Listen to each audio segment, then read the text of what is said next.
क्या हो अगर किसी इंसान के अंदर एक नहीं, दो नहीं, तीन नहीं, चार नहीं, बल्कि पूरे 7 दिन वश कर ले। जरा सोचिए उस इंसान की मौत कितनी खौफनाक होगी। आज की हमारी स्टोरी ऐसे ही कलकत्ता के एक इंसिडेंस पे बेस है, जहाँ पे ये 4 लड़के थे। 4 लड़कों को जो एक शाम तक घूमने के लिए गए थे, उसके बाद उन लोगों की जिंदगी पूरी तरह से बदल गई। वो 4 दोस्त, चारों के नाम थे राकेश, इमाम, सचिन और नीरज। चारों लोग रात को घूमना फिरना मौज मस्ती करना यही उनका काम हुआ करता था। इसी तरह एक दिन रात को वो लोग घूमने के लिए निकले और आते आते रात के 2 बज गए। वापस आते समय राकेश ने बोला इमरान को, क्या कहीं पे रोकते, मुझे वॉशरूम जाना है। जैसे उसने रोकी वैसे ही सचिन ने बोला क्या कहीं पे भी मत रोक लो, कहीं पे भी इस तरह से हरकत मत करो कि जिसकी वजह से आगे जाके प्रॉब्लम्स हो जाए। ये सुनकर राकेश और इमरान जोर जोर से हंसने लगे और बोलने लगे, भाई कौन से जमाने में जी रहा है तू, अब ऐसा कुछ नहीं होता है। ऐसा कह के राकेश तुरंत बरगद के पेड़ के नीचे चला गया और वहाँ पे जाके वॉशरूम करना स्टार्ट कर दिया। तभी ऊपर पेड़ से आवाज आई, यहाँ पे मत कर, आगे चला जा। लेकिन राकेश को लगा कि उसके दोस्त उसकी खिंचाई कर रहे, तो उसने बोल दिया कि तुझसे जो हो सके वो कर ले, मैं तो यहीं पे करूँगा। ये उसकी जिंदगी की सबसे बड़ी गलती थी। उसे पता नहीं था उसने कैसी शक्ति को चुनौती दे दी थी। घर से तो राकेश अकेला निकला था, लेकिन उसको पता नहीं था कि वापस लौटते समय उसके साथ कितनी बुरी शक्तियां उसके साथ आ गई है। सुबह जब वो उठा तब उसने देखा कि उसके नाखूनों से बहुत सारा खून निकल रहा है। वो घबरा गया। उसने तुरंत अपने फैमिली मेंबर्स को बताया। उसके फैमिली मेंबर्स उसे तुरंत अस्पताल लेके गए। वहाँ पे जाने के बाद उसका ड्रेसिंग हुआ। ड्रेसिंग होने के बाद डॉक्टर से पूछा गया कि कैसे हुआ ये चीज़। तो डॉक्टर ने बताया कि उसने अपने हाथों को कहीं पे घिसा है। लेकिन ये सब लोग दंग थे कि ऐसा कैसे हो गया। जब उसको घर पे ले जाया गया तब उसके जाके उसकी मम्मी ने उसको पूछा कि बेटा कल रात क्या करके आया था, कौन सा नशा करके आया था, सच सच बता दे।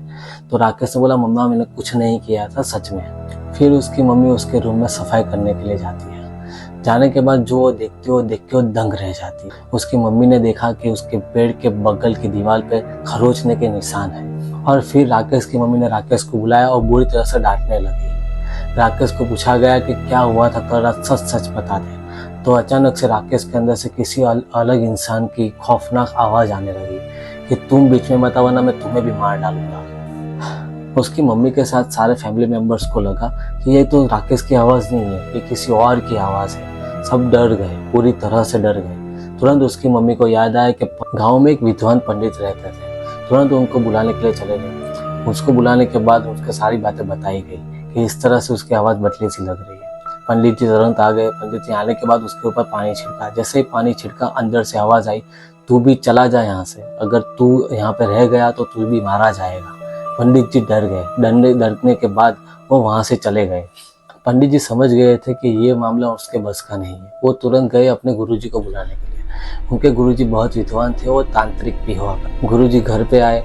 गुरुजी ने जैसे घर में कदम रखा वो समझ गए थे यहाँ पे कुछ और है, और यहाँ पे कोई 1-2 आत्मा नहीं बल्कि बहुत सारी आत्माओं का बसेरा हो चुका है। उन्होंने तुरंत से ही राकेश को बैठाया अपने बाजू में।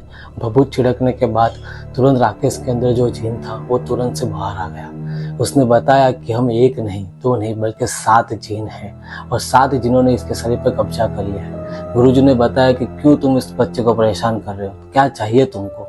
गुरुजी के पूछने के बाद 7 जिनों ने बताया कि हम वो बर्गर के पेट पे रहा करते हैं।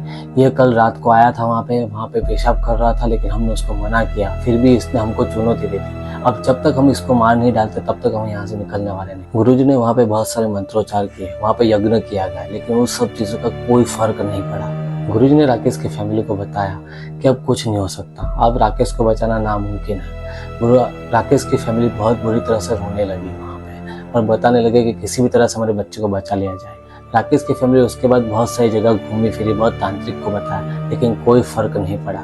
जैसा उस जिन ने बताया था वैसी तरह से हर रात को कुछ ना कुछ उसके कराने की आवाज़ें आने लगी थी। एक दिन रात को उसका हाथ टूट गया, एक दिन उसके रात को उसका पैर टूट गया। इस तरह से हर रात को कुछ ना किस तरीके से उसके दर्द में चिल्लाने की आवाज़ आने लगी। उसकी फैमिली वाले ये सारी चीज़ें देख रहे थे लेकिन कुछ कर नहीं पा रहे थे। बहुत दुख हो रहा था उनको देख के सबको, लेकिन क्या। और फिर आई वो आखिरी रात। राकेश की दर्दनाक मौत हो गई और जैसा उन जिन ने बोला था वैसे उन लोगों ने उसको मार डाला। अगर आपको ये कहानी पसंद आई हो तो लाइक कीजिए, सब्सक्राइब कीजिए इस चैनल को, ताकि आगे ऐसे ही खौफनाक कहानियाँ हम लाते रहें।